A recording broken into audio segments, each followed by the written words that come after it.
오늘 처음 오신 분들, 첫 번째 강의 안 들으신 분들을 위해서 조금 설명을 하자면요. 이거를 하게 된 이유 중에 하나는 이제 장로님이 물론 권유를 했고요. 제가 수학 공부를 하면서 늘 마음에 품은 것이 보이는 것과 보이지 않는 모든 것이 하나님이 창조하신 것인데, 수학이라는 것이 가장 학문 중에서 추상적인 학문이거든요. 그럼 하나님이 만드신 이 추상적인 학문과 그 다음에 성경에서 나오는 역사, 수학의 역사, 미술의 역사, 일반 문화사, 이런 것들이 어떻게 연결되는가 하는 궁금증에서 이제 시작이 됐고요. 그 다음에 중고등학교 교사를 하면서 제가 학생들을 가르치면서 수학을 대중화해야 되겠다는 그런 마음에서 이제 시작을 해서 책을 집필을 했고요. 그래서 이 강의를 들을 때 이제 우리가 자칫하면은 밖에 공부를 하던가 밖에 일들은 세속적인 일이고 교회 일은 하나님의 일이라고 하는 그런 이원론적인 생각을 많이 갖게 되잖아요. 근데 거기서 벗어나가지고 모든 것들이 하나님이 주신 나의 소명이라고 하는 그런 것에서 출발을 하셔야 되겠고요. 그래서 이제 이런 그 수학을 갖다가 하나님이 창조하신 발명인가 또는 내가 발견하는 이미 있는 것들을 발견하는 건가, 거기서 크리스찬은 발견하는 것이 되고요. 무신론자들은 발명이 되는 거죠. 그래서 수학은 수학자들에 의해서 만들어지는 것들이 아니라 이미 하나님이 창조하신 것을 우리는 발견하는 거죠. 그런 사고방식에서 출발을 해야 됩니다. 그리고 제가 수학을 했는데 왜 유아교육과냐고 좀 의아하게 생각하시는 분들이 계실 것 같은데, 제가 처음에 영락교에서 유치부부터 다녔고요. 성장을 했고, 그 다음에 이제 수학을 전공해서 부산에 있는 고신대학교 수학과의 교수로 갔다가요. 거기서 수학과가 폐과되면서 유아교육과 교수로 변신을 했습니다. 지난번 강의를 할 때 어떤 자매님이 질문을 했어요. 그래서 지난 중세 건축에서 수학하고 밀접하기 때문에요. 고딕 양식과 로마네스크 양식을 설명을 했는데, 이제 그거를 최근에 지은 성당들이 로마네스크로 아직도 짓고 있다. 성당에서 13세기, 14세기에 로마네스크 양식과 고딕 양식이 생겼는데, 영락교회 같은 경우는 고딕 양식이죠. 첨탑, 뾰족한 첨탑이 대표적인 거고요. 유럽에 있는 교회들은 막 그걸 경쟁하면서 굉장히 높이 지은 것들이 굉장히 많죠. 그리고 이 오른쪽에 있는 이 성당은 제가 그 산본에 살고 있는데요. 군포시에 있는 수리산 성당인데 한 10년 정도 된 것 같아요. 근데 아직도 성당에서는 이런 양식으로 많이 짓고 있는데 로마네스크 양식이에요. 그래서 그 사진을 좀 보여달라고 해서 지금 늦었지만 다시 첨가했어요. 그래서 이 성당의 전면이고요. 자, 13세기 유럽의 사회는 어떤 사회였냐면요. 이제 봉건 영주제가 몰락하기 시작을 해요. 그래서 봉건 영주제라고 하는 것은 왕이 영주에게 땅을 하사하면 그 땅을 기사들이 지키고, 기사들이 지키면서 여자들의 그 영역이 이제 역할들이 떨어지기 시작하죠. 남자들은 땅을 지켜야 되니까 군역을 납부했기 때문에 여자들의 불평등이 우리나라 조선시대처럼 불평등이 시작이 돼요. 그래서 중세 초기에는 여자들도 수도원장을 하다가 나중에는 전부 여성들이 공부할 수 있는 기회를 박탈당해요. 그러면서 이제 도시가 또 생기기 시작을 하는데, 중세가 십자군 원정에 의해서 우리 옛날에 학교에 다닐 때는 세계사에서 7차례 십자군 원정이라는데 요즘 책에는 8번이라고 나와요. 십자군 원정에 의해서 모였다 해쳤다 하면서 전쟁을 오고 가는 길에서 도시가 발생을 하게 되고요. 그러면서 이제 물자가 풍부해지면서 상업이 발달하기 시작을 하니까 화폐 경제가 발달을 해요. 금융업이 발달을 하고, 그러니까 돈이 많아지니까 이제 중세 그 신앙, 기독교 신앙에 의해서 대성당 건축이 절정을 이루면서 수학에서는 금융업이 발달하면 이자를 계산하게 돼요. 상업이 발달하면 방정식의 문제가 해결이 돼요. 왜냐하면 복리 계산에서, 단리 계산에서는 괜찮은데 우리 요즘에 저축은행에 돈을 이제 저금하게 되면 복리로 하게 되잖아요. 그래서 이제 그 방정식의 문제, 3년이면 거기다가 3승하게 되고 4년이면 4제곱을 하게 되기 때문에 방정식의 문제가 그 사회에서의 중요한 문제로 대두가 되기 시작을 해요. 로저 베이컨이라고 하는 13세기 수학자이면서 성직자였는데, 이 시대는 전부 다 성직자가 수학자예요. 근데 이 사람은 하나님은 유클리드 기하, 고대 그리스의 기하, 여러분들이 초등학교 때, 중학교 때 배운 기하는 전부 유클리드 기하이에요. 수학과를 가서 수학을 전공하는 사람들만 이 기하기 안에 다른 기하를 배우는 거지 여러분들의 베이스는 기하기나 유클리드 기하라고 생각하시면 돼요. 유클리드는 수학자 이름이고요. 그 유클리드 기하학의 원리로 천지를 창조했다고 주장을 해요. 그래서 원근법의 필요성을 역설을 하는데 중세 그림이 너무 무미건조하고 중세 시대 때 글을 읽고 쓸 수 있는 사람은 소수의 귀족과 성직자들이에요. 라틴어를 모르기 때문에 예배 갔을 때 잘 못 알아듣고 있었대요. 성경도 읽을 수가 없었고 그래서 성경에 나오는 이야기들을 성당에다가 조각을 한다든가 그림을 그린다든가 그걸 보고 감동을 받아야 된대요. 그래서 원근법을 필요성이 왜 하냐면 그림을 사실적으로 그려서 감동을 받게 그려야 된다. 로저 베이컨이 그렇게 주장을 하면서 유클리드 기하학 연구를 주장하니 이 사람 스스로가 연구를 하고 중세시대 때 유클리드 기하학이 다 사라진 이유는 그리스의 모든 문화들이 다 말살되면서 이제 게르만 민족이 쳐들어오면서 교회가 다 수도원이 산으로 그쪽을 중심으로 만들어지면서 그리스의 문화가 다 와해됐기 때문에 그래요. 그래서 기하학이 다 사라졌었어요. 그래서 중세 천년을 암흑시대라고 표현하는 것이 바로 그런 입장이었어요. 누구를 위해서 어떤 건축물을 지었냐면 고대 이집트는 파라오를 성경에 나오는 파라오죠. 파라오를 위한 왕궁을 지었고 무덤인 피라미드를 지었고 신전을 지었어요. 피라미드가 작은 것들은 300m 정도. 우리가 알고 있는 유명한 쿠프 왕의 무덤 피라미드는 이제 제일 높은 거죠. 200몇 미터 이렇게 되는 거죠. 그런데 로마 시대에는 어떤 건축을 지었냐면은 신을 위한 신전, 그들의 신을 위한 신전, 그 다음에 수로. 이태리의 수로를 보면은 로마 시대 때 지은 수로를 지금도 사용한대요. 그러니까 건축하는 사람들은 여행을 하는 게 필수고 로마의 건축은 가장 탁월한 거죠. 그 다음에 원형 경기장, 우리가 배너 영화에서 보았듯이 그런 원형 경기장들을 문화에서 많이 지었고요. 도시민을 위한 공중 목욕탕 이런 것들이 로마의 중요한 건축물이었다면 중세 유럽에는 제사장, 성직자, 제후, 시민계급, 농민 이 사람들이 신앙심이 뭉쳐가지고 대성당을 많이 건립을 했어요. 서양의 13세기 말에 이제 원근법이 대두하기 시작을 하는데 대표적인 화가가 치마부에하고 지오토예요. 평면적인 중세 화풍에서 벗어나기 위해서 감각적이고 생동감 있게 자연스러운 옷주름과 동작을 표현하기 시작을 해요. 그리고 두치오라고 하는 화가가 소실점을 도입하기 시작해요. 소실점이라고 하는 것은 평행하는 시선, 선이 멀리서 소멸되는 지점, 소실되는 지점이 바로 소실점인데 이 소실점을 한 개만 도입하는 것이 한점 투시화법이에요. 사람이 유리창을 통해서 밖에 풍경을 바라보듯이 화가가 캔버스를 하나 놓고서 유리 스크린처럼 캔버스를 여겨서 그림을 그리는 수법이에요. 사실은 이 투시화법이라는 것이 눈의 착각을 이용하는 거죠. 눈의 착시 효과를 지키는 건데 그것을 시선의 법칙으로 눈에 보이는 것을 사실대로 그리는 시선의 법칙이 바로 한점 투시화법이에요.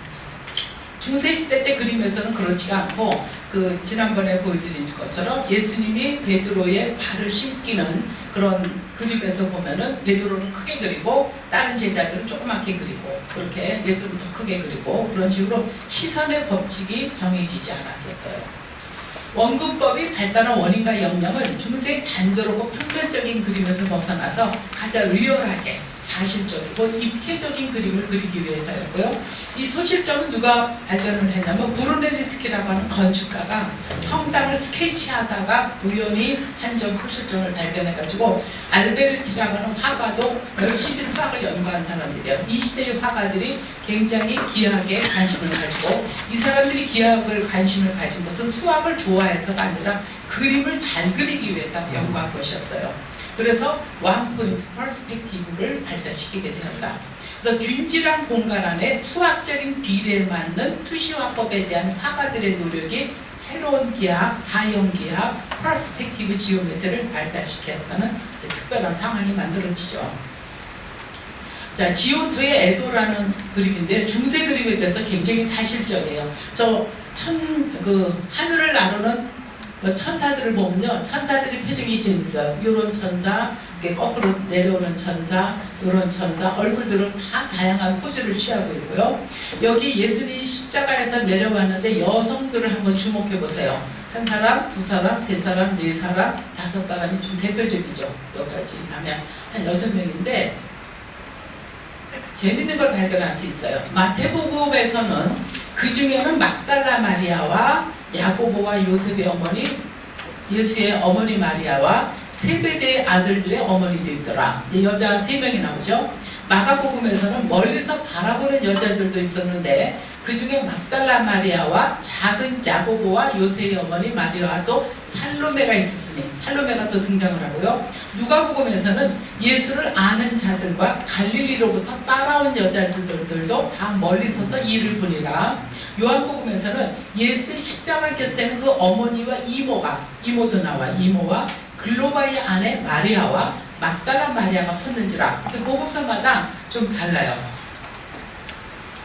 그러니까 여기서 보면 그 예수의 이게 이제 저기겠죠. 예수의 어머니겠죠. 어머니, 뭐 이모, 뭐 막달라 마리아, 그 세베대 어머니, 그런 그러니까 그 중요한 여성들에다가 여기 예수의 제자들 지금 여성들이 친근하게 그러고 제자들은 옆에서 이렇게 서서 바라보든가 등으로 표현했고요. 그 다음에 따라온 여인들, 예루살렘에서 따라온 여인들까지 지오토가 이런 상황으로 일렬하게 십자가에 내려진 예수를 그리고서 슬퍼하는 모습이기 때문에 제목은 애도예요.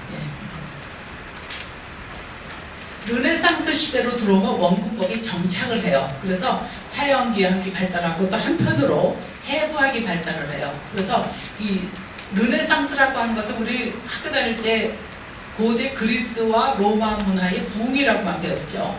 근데 그 르네상스의 시대라고 하는 것이 굉장히 실험하고 관찰하고 하나님이 창조하신 창조 세계를 갖다가 굉장히 열심히 탐구했어요. 이제 일반 세계에서 그런 걸 다 빼버려서 그런데 크리스찬 마인드로서 열심히 탐구했던 걸 알 수 있어요. 그리고 특별히 인문학과 미술이 시대를 주도했고 유럽인들의 공간을 기하적으로 이해했다. 기하학이라고 하는 것은 인간이 그 시대를 공간을 어떻게 이해하느냐고 하는 학문이에요. 그러니까 1492년에 콜럼버스가 신대륙을 발견하면서 중세시대 때까지 지구가 평평하다고 생각한 것이 둥글다는 것이 발견이 됐고요. 그 다음에 갈릴레오의 지동설이라든가 코페르니쿠스의 지동설 이런 것들이 과학적으로 입증이 되고 모든 유럽인들의 공간관이 확 바뀌었어요. 얼마나 쇼킹했겠어요. 그러니까 지도를 다시 만들게 되고 지도 자체가 선천적으로 만들게 되고요. 그들의 유럽의 공간관이 바뀌어요. 원근법이라고 하는 것은 가까운 물체는 크게 그리고 멀리 있는 물체는 작게 그리는 표현 방법이고 그냥 비례가 아니라 수학적인 비례에 의해서 선원근법, 투시화법을 다른 말로 선원근법이라고 합니다. 자, 투시화법의 그 원리는 여기는 요 선과 요 선이 평행하는데 우리가 고속도로를 운전하고 가면서 보면 멀리서 이렇게 만나는 것처럼 보이는데 바로 그게 소실점이죠. 그리고 여기 수평선, 여러 수평선이라고 하고 화가들이 요 소실점의 원리를 미리 화폭에다가 세팅해놓고 그림을 그려야지만 입체적인 그림을 그릴 수가 있는 거죠. 자, 한점 투시화법의 영향력은 르네상스 미술의 화풍을 주도하였고 20세기 초에 야수파하고 입체파가 등장할 때까지 400년간 서양 미술에서 이것이 완전히 화풍을 자리 잡다가 그 다음에 피카소에 의해서 야수파에 의해서 다 깨지게 되죠. 그 사람들은 한점 투시화법이 아니라 다점 투시화법이 되는데요. 그거는 이제 현대 미술에서 다음번에 이제 강의하게 되고요. 이제 르네상스 미술에서 가장 대표적인 정점을 찍은 사람으로는 레오나르도 다빈치를 꼽아요. 레오나르도 다빈치는 만능 천재예요. 그러니까 우리가 왜 공부를 하다 보면 전부 천재들의 이야기잖아요. 수학 같은 거, 물리 책에서 나오는 유명한 애들 다 천재들이에요. 근데 그 천재들 중에서도 정말 대천재라고 말할 수 있는 분이 레오나르도 다빈치예요. 한점 투시화법의 최고의 정점을 찍었어요. 자, 여기 13세기에 두치오의 최후의 만찬을 보면은 최후의 만찬은 성경의 주제 중에서 가장 화가들이 좋아하는 주제였어요. 예수님을 중심으로 제자들이 지금 12명이 식사를 하고 있죠. 근데 그림을 보면 어색하죠. 테이블이 이렇게 앞으로 쏟아질 것 같고요. 음식이 평평하게 놓여있지 않고 앞으로 이렇게 흘러내릴 것 같아요. 그리고 아직 중세 화풍에서 13세기이기 때문에 아직 중세 화풍이 남아서 예수의 얼굴에 두르고 전부 다 황금빛 후광들이 있어요. 그런데 두치오가 그 최초로 소실점을 도입을 했는데 이제 이렇게 도입을 했죠. 요 천장선과 요 천장의 요 선들, 요 선들 이런 것들이 전부 다 이게 지금 무늬목으로 이렇게 돼 있거든요. 평행한 선들이에요. 평행하는 선들인데 여기서 만나도록 소실점을 5개를 세팅해가지고 그림을 그려서 앞에 중세시대 그림보다는 굉장히 입체적으로 보이는 거죠. 근데 13세기였는데 15세기가 이제 200년이 지나가니까 도메니코 기를란다요의 최후의 만찬을 보면은 누가의 다락방이 너무 멋있죠. 그 우리가 다락방 하면 우리 한국적인, 저희도 옛날에 한국에 살았을 때 보면 다락이라는 데 좁았어요. 안방에서 보면은 다락에 올라가가지고 이제 먹을 거를 거기다 냉장고 없을 때 먹을 거 거기다 떡도 넣고 뭐 감도 넣고 넣잖아요. 그러면 초등학교 때 학교 갔다 와서 그거 먹을 생각에 집에 와서 간식을 먹고 어떤 데는 다락에 올라갔다 좀 떨어지기도 하고 그랬던 적이 있는데요. 사실 다락방이라고 이렇게 말을 해서 그렇죠. 홀이죠. 예수님을 비롯해서 13명을 초대할 수 있는 집은 예루살렘에서 부잣집이에요. 굉장히 유력한 집이에요. 그래서 이 집을 갖다가 이렇게 멋있는 궁룡으로, 천장이 궁룡이고 기를란다요는 아주 부잣집으로 설정을 했어요. 그리고 꽁도 있고 여기 새들이 날아다니고 반려동물, 예수님 옆에 고양이도 있고요. 그 다음에 테이블이 훨씬 입체적으로 보이죠. 이런 식으로 최후의 만찬에 훨씬 리얼하게 표현되었어요. 그런데 소실점이 아까 두치오가 5개였는데 이 사람은 2개로 바뀌었어요. 200년 동안에 3개가 줄었어요. 그래서 이 천장에 여기 그 바람벽의 창문, 이 창문과 여기 평행이죠. 이렇게 만나고, 그 다음에 바닥에 이 테이블의 선과 이 테이블의 선이 여기서 만나고, 테이블의 이쪽 선과 이쪽 선의 평행한 선이 만나고 2점으로 세팅을 했어요. 예수님의 머리 위에 세팅을 해놓고, 그래서 우리가 건물도 화려하지만 훨씬 입체감을 누릴 수가 있죠. 자, 15세기 디에리쿠초의 플랑드리 지방의 화가인데 이분이 하는 최후의 만찬에서는 여기 지금 시종들이 있고 이제 주인이 없어 밖에서 보는 것 같아요. 여기 뭐 집에 있는지 정확하게는 잘 모르지만 예측을 하기를 마가의 다락방이니까 주인 마가도 있고 이제 부잣집이니까 그 시종도 있고 뭐 그런 것이다.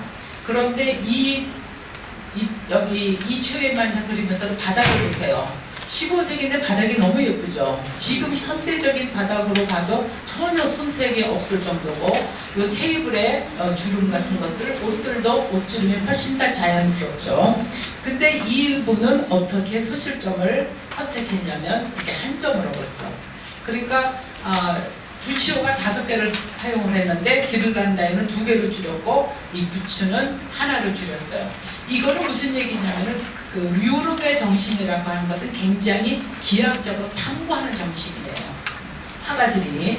그런데 굉장히 그 특이한 거는 이 소실점을 벽난로 위에다가 이 천장의 선과 테이블의 선의 소실점이 예수의 얼굴을 센터를 지나가서 벽난로 위에 설정을 해가지고 굉장히 그 입체감 있는, 사실감 있는 최후의 만찬을 그린 것을 알 수 있죠.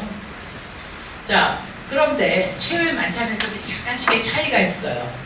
마태복음에서는 내가 진실로 이르노니 너희 중에 한 사람이 나를 팔리라. 그들이 몹시 근심하여 각각 여짜오되 주여 나는 아니지요. 옛날 성경에서는 주여 내니까, 근데 요즘 성경에서는 나는 아니지요. 이렇게 번역이 되더라고요. 몹시 근심했어요, 제자들이.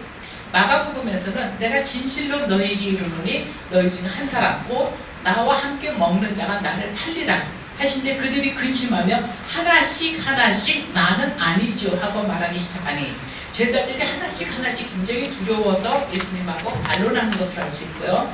누가복음에서는 이 자는 내 피로 세우는 새 언약이니 곧 너희를 위하여 붙는 것이라. 인자는 이미 작정된 대로 가거니와 그를 받는 그 사람에게는 화가 있으리로다. 이제 여기서는 이렇게 표현했고요. 누가복음. 요한복음에서는 새 계명을 너희에게 주노니 서로 사랑하라. 내가 너희를 사랑한 것 같이 너희도 서로 사랑하라. 너희가 서로 사랑하며 이로써 모든 사람이 너희가 내 제자인 줄 알리라. 이제 그렇게 표현을 해요. 요한복음에서는 판다는 얘기가 안 나와요. 화가들이 어떻게 초점에 맞춰서 그렸냐면은 이제 앞에서는 전부 이제 이런 장면이 좀 무덤덤하지요. 그런데 다빈치는 15세기 말 레오나르도 다빈치는 최후의 만찬에서 훨씬 소동하는 장면이 나타나죠. 역동적이죠. 앞에 그림에 비해서 손을 딱 들면서 이 주님이 우리가 판다고 하는데 누구일까? 막 이렇게 소동하면서 이 사람도 손으로 자기 가슴을 찌르면서 주여 내니까 나 아니지요? 이런 얘기를 하면서 3명씩 다빈치는 12명을 3명씩 그룹핑을 시켰어요. 4그룹으로. 그래서 우리가 훨씬 역동적으로 알 수 있고 예수님은 너희 중에서 누가 나를 팔리라 그러면서 아주 폭풍 같은 선언을 하면서 담담한 표현들이 있어요. 근데 이 그림이 거기가 습기가 많은 지역이라서 그림이 막 떨어졌었는데 그걸 일본 사람들이 다시 이제 채색을 하면서 요즘에는 깨끗하게 되어 있다 그러는데 원래 그림 많이 이렇게 파손이 됐다 그러죠. 9번이나 폭격을 맞고 그랬는데 이 그림이 살아있었어요. 2차 세계대전 때 이 그림에다가 모래 주머니를 쌓아놓았었대요. 근데 폭격을 당하지 않았대요. 다빈치의 훌륭한 점은요.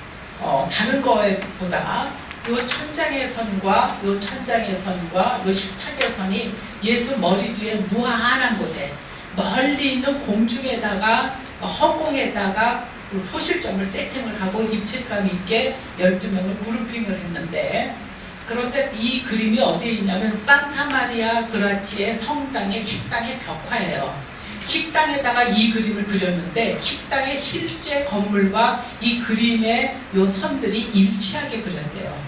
다빈치가 얼마나 수학적으로 계산을 했냐면 실제 건물과 이 그림을 수학적으로 치밀하게 계산을 해서 세팅을 해놨고 식당에서 그 의도는 뭐냐, 식당에다가 이 그림을 그렸을 때 수도사들이 식당에 와서 식사를 할 때 어떤 착각을 일으키냐면 내가 주님과 주님의 제자들과 같이 식사를 하고 있다고 착각을 일으킬 정도였대요. 그럴 것 같아요. 우리나라 유명한 화가 김기창 화백 있잖아요. 그분의 생가를 가니까 그분의 그림을 커다랗게 그림이 아니라 사진을 크게 해가지고서 그림 그리는 거를 이렇게 벽면에 붙여놨는데 제가 그걸 보고 그림의 사이즈가 크니까 감동을 받더라고요. 아, 이렇게 크게 우리 아버지가 이제 돌아가셨는데 아버지 사진을 저렇게 크게 식탁에다가 정말 붙여놨다면 내가 밥을 먹을 때 아, 우리 아버지가 옆에 있는 것 같은 착각을 일으킬 것 같더라고요. 이 얘기가 실감이 나더라고요. 다빈치는 그런 의도에서 이렇게 그림을 세팅했어요.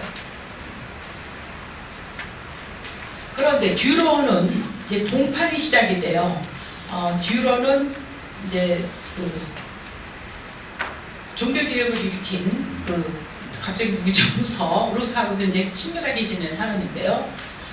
독일의 듀로는 1523년에 동판을 만들었는데 여기서는 어디에 강조를 했냐면 여기서는 막내 요한을 예수가 안고 있고 얘가 이제 예수님 옆에서 졸았다고들 많이 얘기를 하죠. 그런데 여기서는 지금 사람이 지금 하나, 둘, 셋, 넷, 다섯, 여섯, 일곱, 여덟, 아홉, 열, 11명이에요. 유다가 지금 없어요. 유다는 이미 예수님을 팔려 나갔고 사랑하라는 설교에 중점을 두는 동판을 그렸고요. 여긴 좀 이상하죠. 음식이 없죠. 음식이 없고 이게 성배만 포도주 잔만 있어요. 그리고 여기 빵 그릇이 여기 비었어요. 실제로 성직자들은 포도주하고 빵으로 떡으로 성만찬을 하고 평신도들은 포도주를 못 마셨대요. 그걸 갖다가 듀로는 항의를 하는 거예요. 우리 성직자와 평신도가 똑같이 성만찬을 하자. 그거에 대한 반감을 가지고 있었는데 이제 그럼에도 불구하고 이렇게 초점을 맞춘 것들이 다르면서 이 유럽의 이 화가들이 얼마나 기하학적으로 소실점을 연구했냐면은 요렇게 요 벽면에 선과 요 식탁에 요 선을 연결해 보니까 빵 그릇이 비어있는 요 중심을 센터를 지나는 걸 알 수 있어요. 이제 종교개혁이 이루어지고 화려한 그림을 그리는 것을 막 비판했죠. 루터랑. 그러니까 카톨릭에서 굉장히 화려한 그림들을 그리다가 비판을 하면서 종교개혁이 일어나니까 이제 그 성상화 같은 것들을 안 하고 나무 십자가만을 교회에다 붙이기 시작을 했잖아요. 그러면서 이제 동판화가 유행을 했대요. 그래서 이제 이 동판화를 몸에 지니고 다니면 부적같이 병이 낫는다는 그런 생각을 가지면서 굉장히 유행을 했었다고 해요.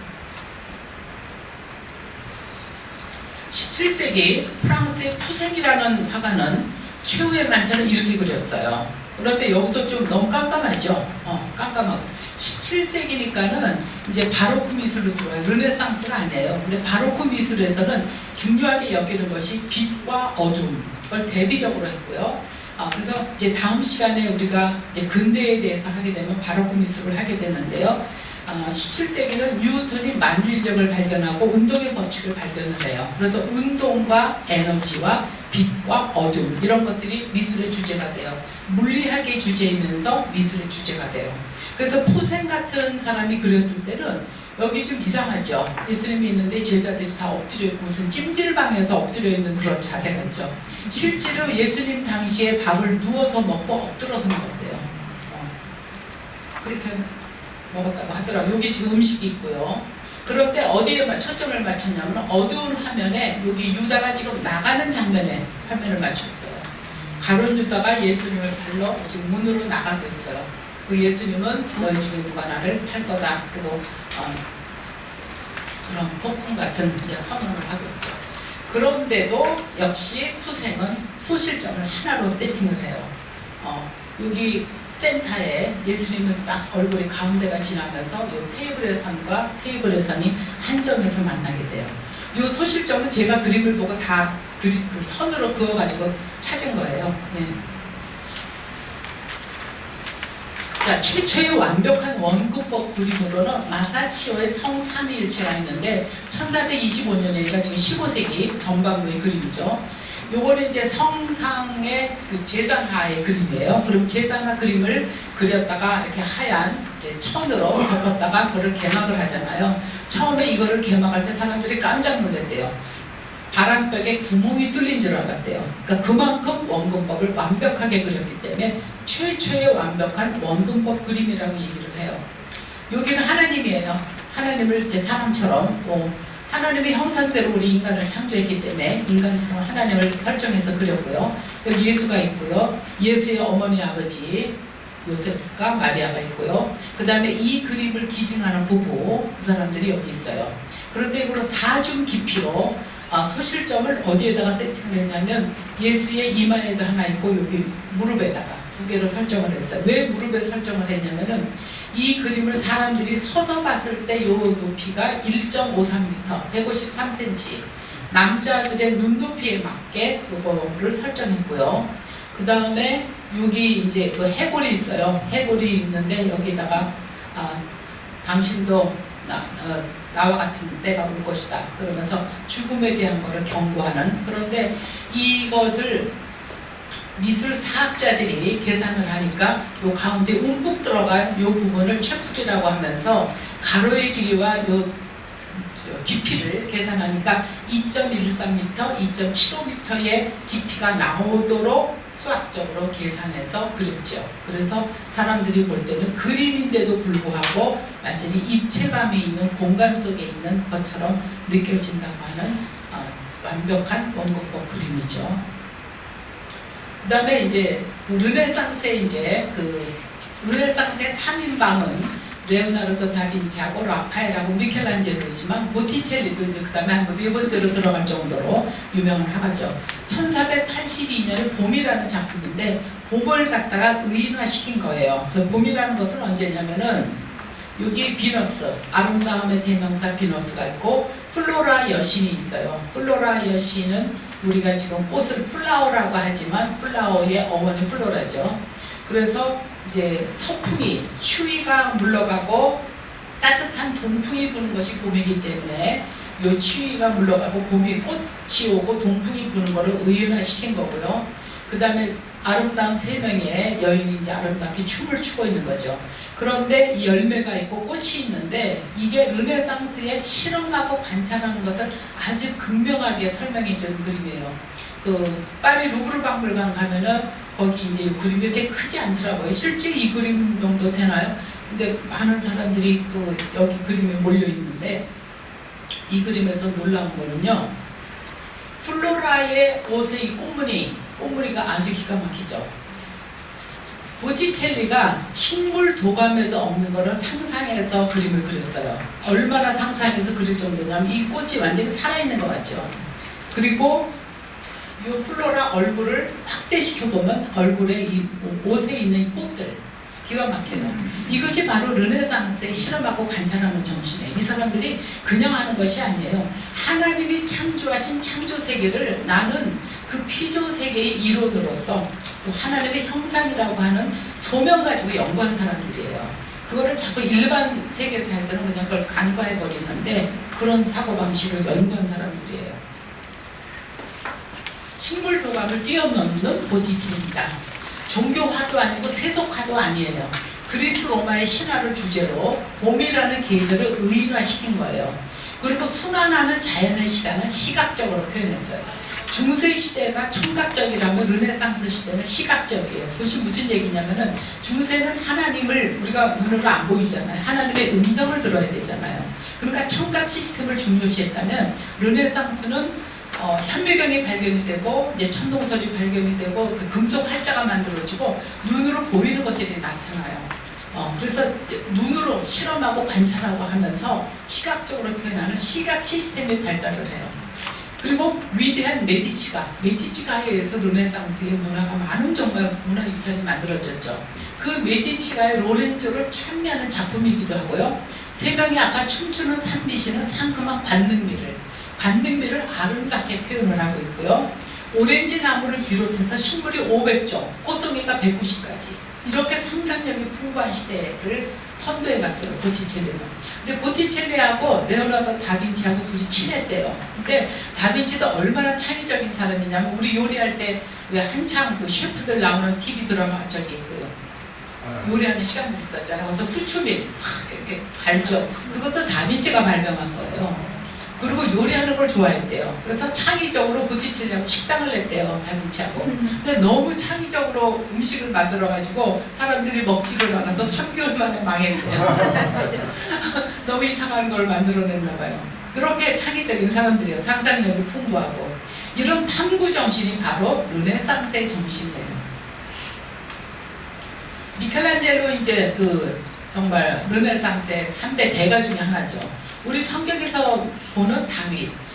저는 머릿속에 갖고 있는 생각들이 소년 다윗으로 성경에서 잘못 설명하고 있어요. 소년 다윗이 어린이 성경에서랑도 다윗이 형들한테 뭐 가지고 갔다가 네가 어떻게 전쟁터에 왔느냐 혼나면서 이제 골리앗을 보고서 뭐 물맷돌로 돌린 걸로 생각을 하는데 미켈란젤로는 1.7m가 보통 사람의 남자들 키라고 할 때 5.1m 3배로 5.1m로 대리석으로 딱딱한 대리석에다가 혼을 불어넣은 사람이에요. 미켈란젤로는 조각이면서 회화도 했지만 자기는 조각가라고 스스로 나는 조각가다 그렇게 얘기를 했는데 이 다윗을 갖다가 청년이었을 것 같아요. 우리가 잘못 유년주의라 해서 좀 잘못 배우게 각인된 것 같아요.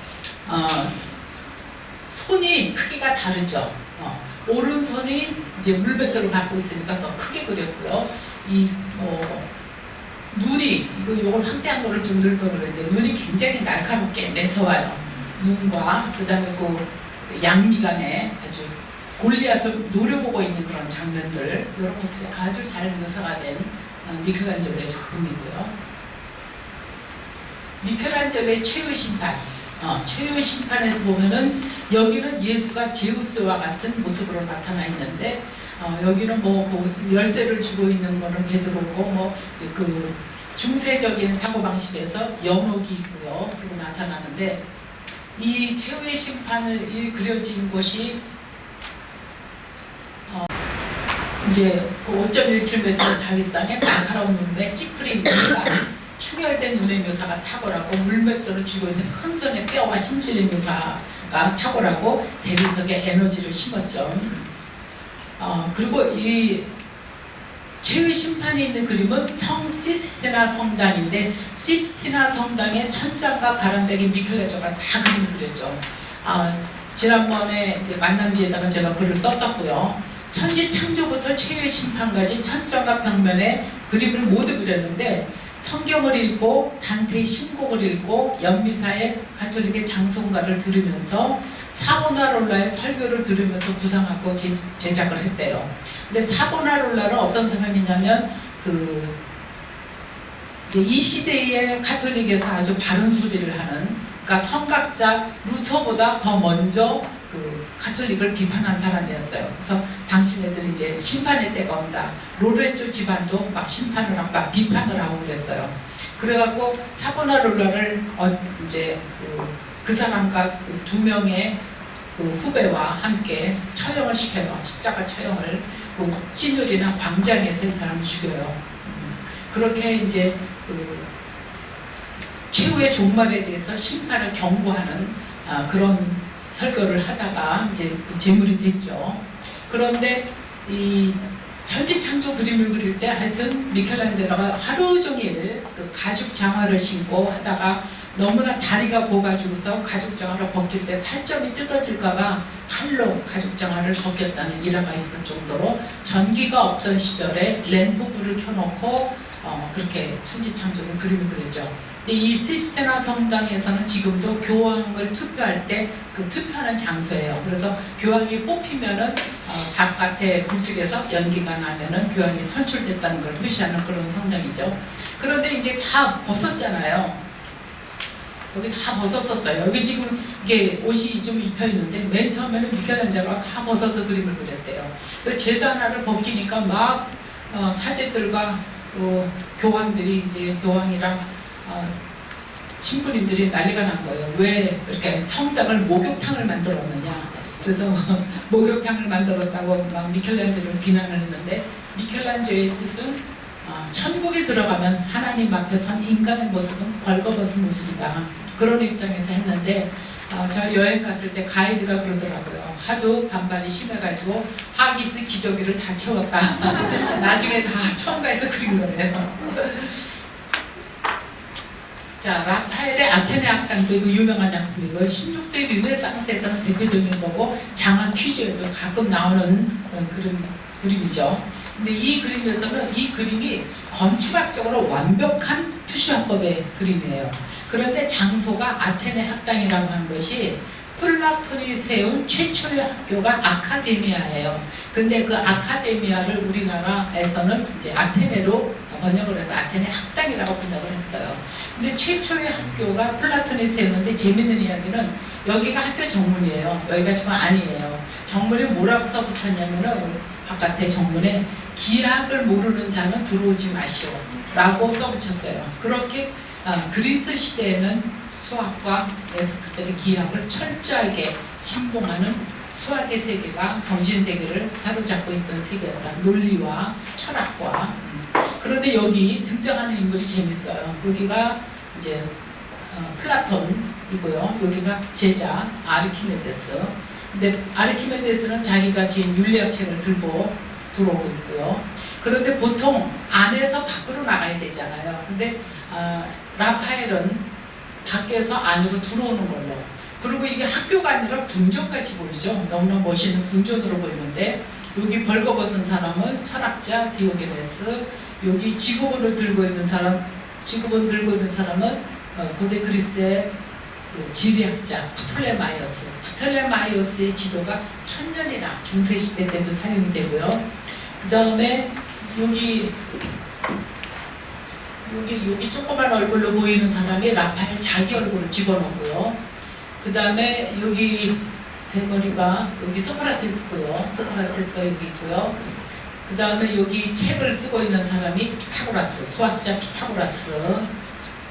콤파스를 가지고 땅에다 도형을 그리고 있는 사람이 유클리드. 이제 제가 관심 있는 건 수학자들이니까.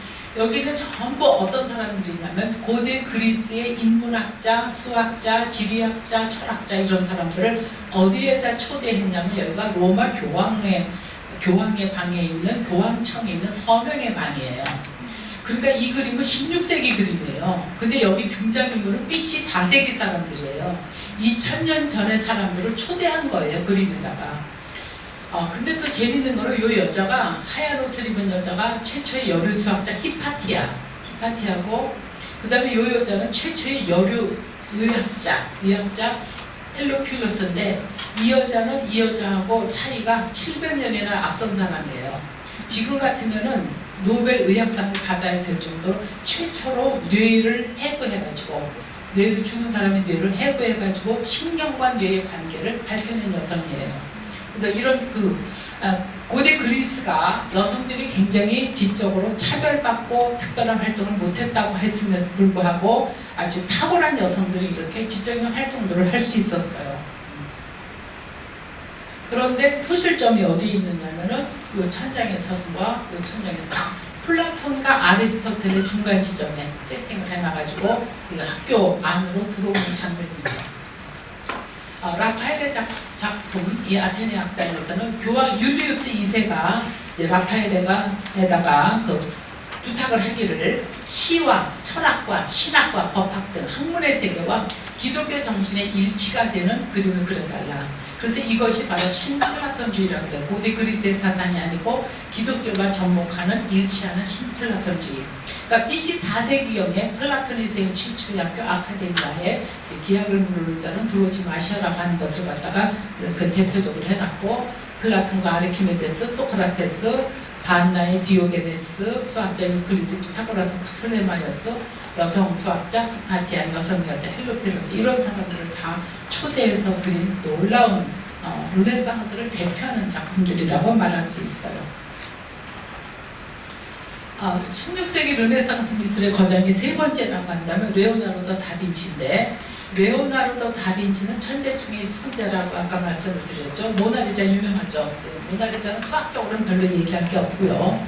치료만사는 아까 얘기했고요. 인체 해부도 우리 요즘에야 뭐 너무나 다 알려진 거지만 산부인과에 가면은 임신한 산모 속에 있는 아기가 있는 그림 있죠. 그걸 최초로 그린 사람이 다빈치예요.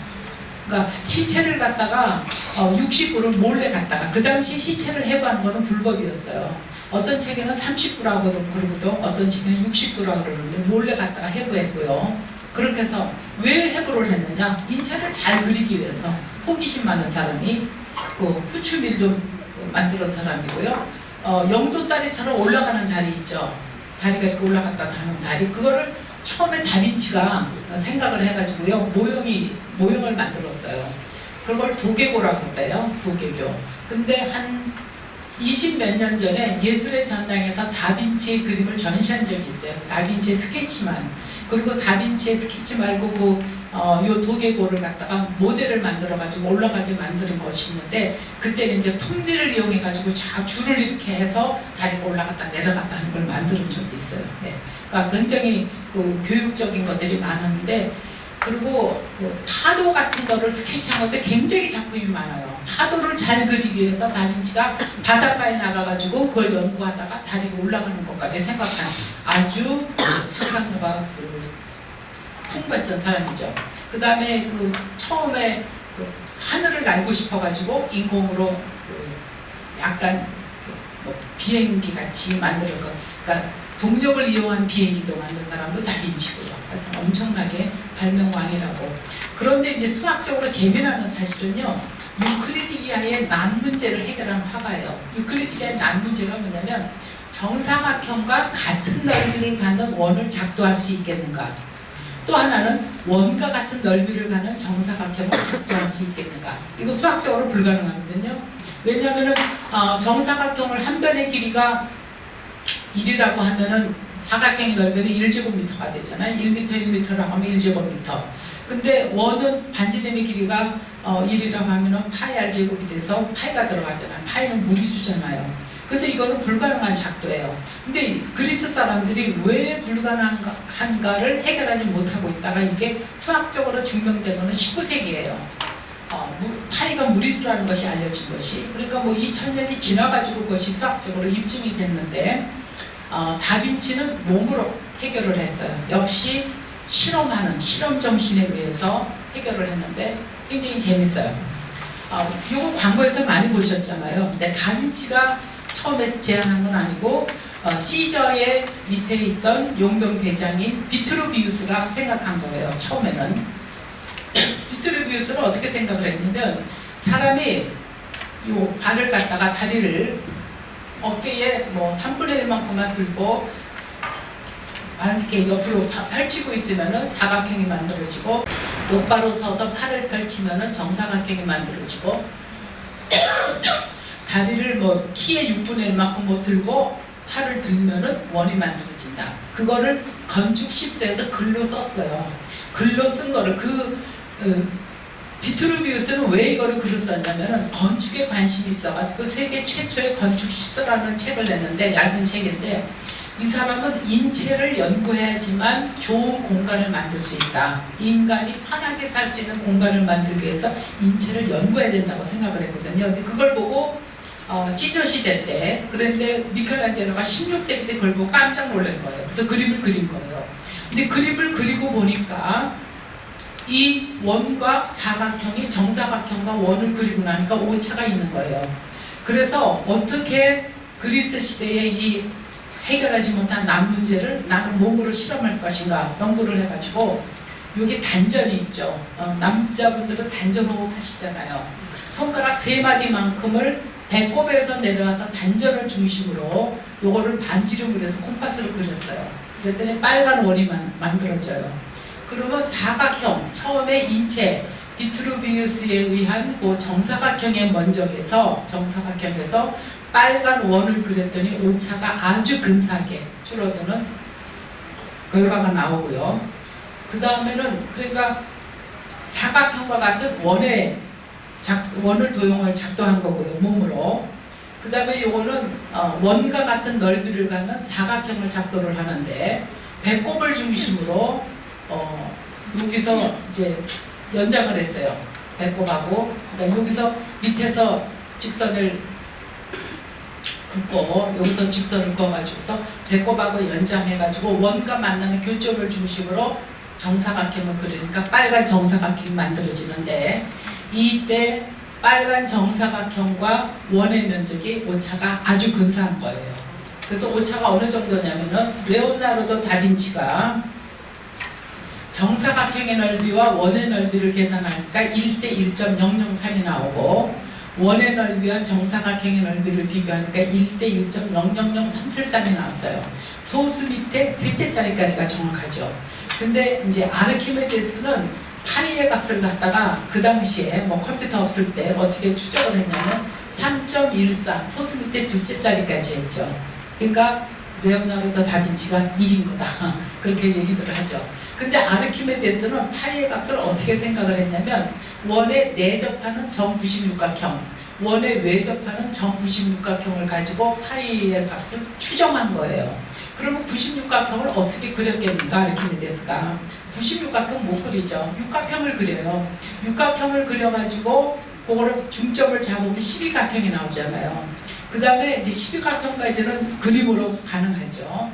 그리고 그 다음부터는 논리적으로 추론해갖고 12각형의 점을 찍어서 중점을 잡으면 24각형, 24각형의 중점을 찍으면 48각형, 그래서 96각형을 하고 외접하는 또 정육각형을 그려가지고 96각형을 해서 그거를 계산해냈어요. 그랬을 때 미술사학자들이 아르키메데스는 소수 밑에 둘째 자리까지 정확하게 구했지만 다빈치는 셋째 자리까지 했다. 이게 바로 르네상스의 정신이다. 그러니까 그 그리스의 유명한 낭문제를 갖다가 다빈치가 화가가 이렇게 했다는 건 놀라운 발상이죠.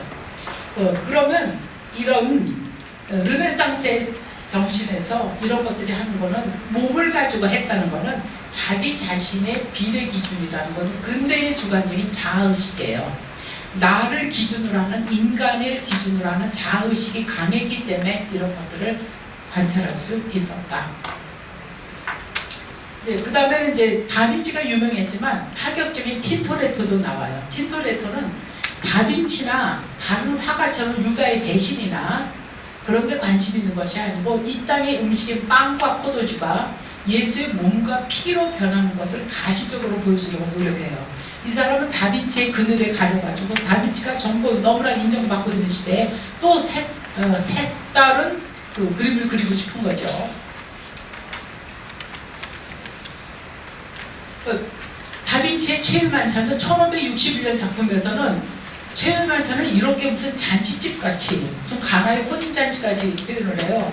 근데 이 사람은 이제 또 이렇게 나름 다락방에서 잔치하는 모습으로 표현을 했는데 여기는 여기는 소실점이 있어요. 한 점 소실점 투시화법으로 표현을 했는데 그 다음에 1561년에서 1566년 5년 후에 최후의 만찬에서는 이렇게 표현을 해요.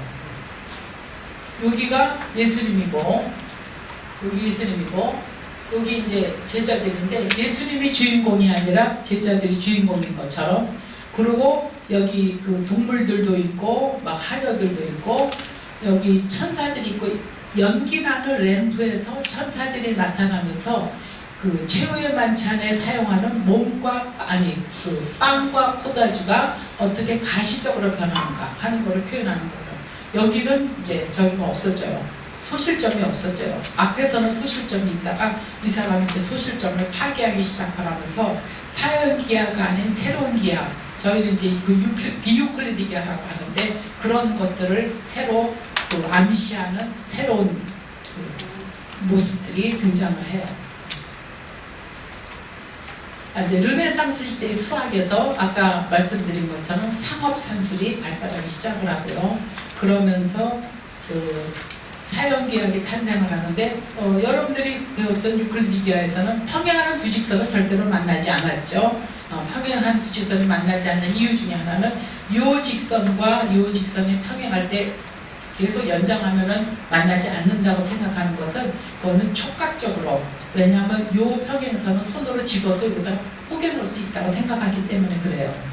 그런데 사형기하에서는 모든 평행선을 만나요. 아까처럼 소실점을 시각적으로 바라볼 때는 평행선이 만나게 되고 손으로 촉각적으로 생각할 때는 만나지 않게 되죠. 그래서 이제 쉬운 말로 유클리드 기하는 만지는 기하, 사형기하는 보는 기하, 그렇게 제가 용어를 만들었어요.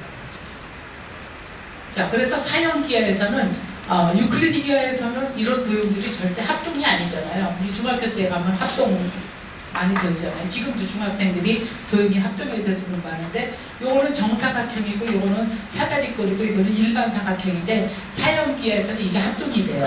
이제 그렇게 수학이 바뀌면서 기하학이 바뀌면서 도형이 세월이 변하면서 도형의 이론이 바뀌게 돼요. 유클리드 직선에다가 그렇게 무한한 하나의 점, 그거를 무한 원점이라고 하면은 그거를 첨가했을 때 사형 직선이 되고요. 평면에다가 무한한 점들을 다 모은 것이 무한한 직선이 돼요. 그럼 사형 평면이 돼요. 그런데 사형 기하학에서는 그거를 무한 원점, 아이디얼 포인트라고 한다면 미술에서는 그걸 소실점이라고 그래요. 그러니까 기하학에서 말하는 아이디얼 포인트나 미술에서 말하는 이 소실점이나 동일한 개념이죠. 동일한 개념이 왜 나오느냐? 그것이 바로 시대 정신이에요. 시대 정신. 그래서 지금 우리가 살고 있는 이렇게 시대가 정신이 변하면은 로봇이 나오고 뭐 AI가 나오고 그럴 때 어떤 그 동시에 같은 것들이 일어나요. 그래서 유클리드 기하는 만지는 기하라고 한다면 사형 기하는 보는 기하이다. 그런데 사형 기하가 만들어지다가 주춤했다가요 19세기에 다시 수학의 한 분야로 나오고 요즘에는 어디에 사용되냐면 애니메이션에 사용이 돼요.